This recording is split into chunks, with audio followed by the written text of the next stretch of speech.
I will be launching our plans next Monday, and really pleased with that. It's a 3-year plan to 2022, is around regional growth and season extension. I suppose at a national level, the regional growth is about getting people to come to Kerry. But I think within Kerry then, the regional growth piece is 2 pieces to it. Regional specific visions around the Reeks district and the peninsula for next year. And then when you get to Killarney, it's about maintaining the peak and make sure that we keep the business in the summer and see how we can extend that season. Because every 2 weeks we can extend that season on further. It is people in jobs for longer, and it's more money into the bottom line. So the focus of the next 3 years is really about kind of spreading that success. And a much tougher year, I think, in 2019. Things were certainly softer, and what seems to be with 2019 is that some people had a good year and some people had a not great year, and it's inconsistent right across the country as to where that is, and within counties as to where it went well and where it didn't. Direct access is a huge piece for us in Kerry, and the fund the Minister just mentioned there, that 10 million fund over 3 years.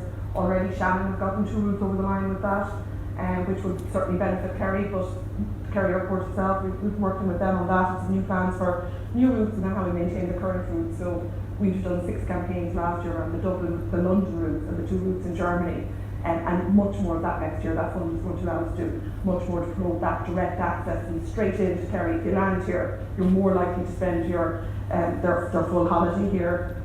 Maybe just to run around the market areas then, in GB, we did a big review that we wanted to start this year.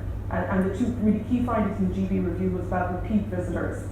Is that, a British visitor, the first visit, will tend to go to Dublin, tend to have that city break.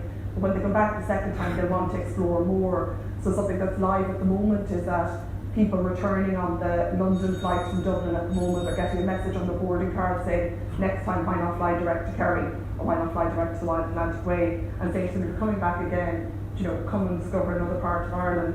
So that repeat visitor, and we will be doing a lot of workshops with Falch Ireland and the industry in the first quarter of next year around how the industry can work with repeat visitors, because obviously you're all sitting on a database of visitors who've been here before, visitors who visited you, and I think that collaboration point that Patrick mentioned is that if we can get people working together, that someone who'd be a repeat visitor for you could be coming from another hotel where they stayed previously.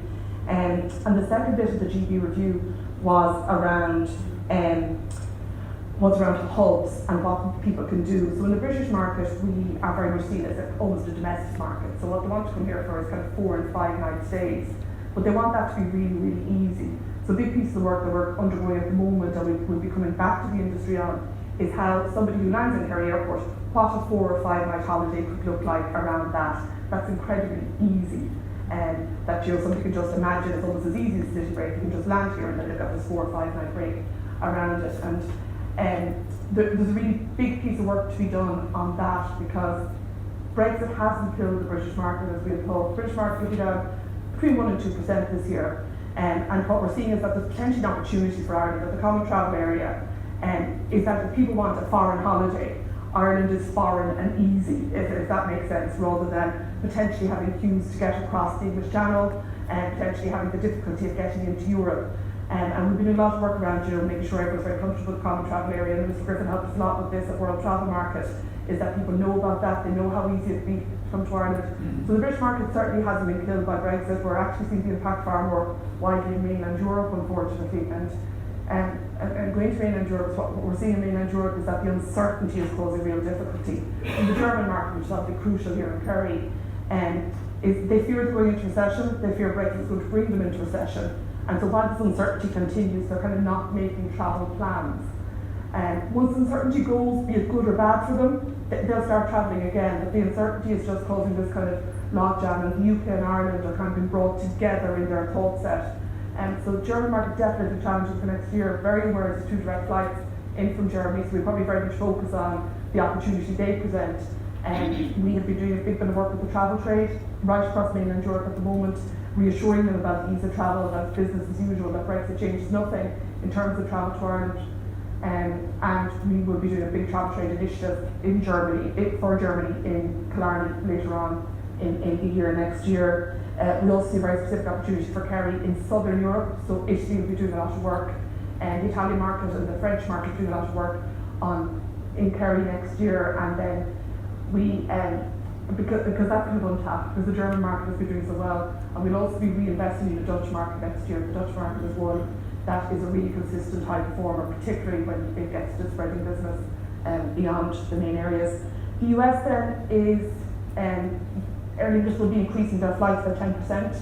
The capacity next year, there'll be no new routes, but actually that's a good thing because it allows us to concentrate our efforts. We've 15 gateways in the US now, and with 9 feeder cities that we're active in. I know the US coach business this year was probably a bit trickier for Kerry than it had been previously. The government shut down in the early part of 2019 and really kind of stagnated that market a bit, but that's looking much more positive for next year as we stand now. So we see that US group and coach business coming back up, but certainly more seat capacity coming in from the loss of the Norwegian services this year, which were obviously a huge loss for this part of the country. And then I suppose finally emerging markets, and it's not going to make anyone's business today, but the China market is going to increase to about 400 million outbound visitors by 2030. And they're increasingly becoming sophisticated. It's not that Chinese coach tour business there was previously. They are starting to look and act a lot more like FIT visitors who want luxury experiences, and we have identified there's a lot about Kerry that really suits that kind of affluent younger Chinese visitor who wants a luxury experience but a very authentic experience, and definitely will be more moving in there.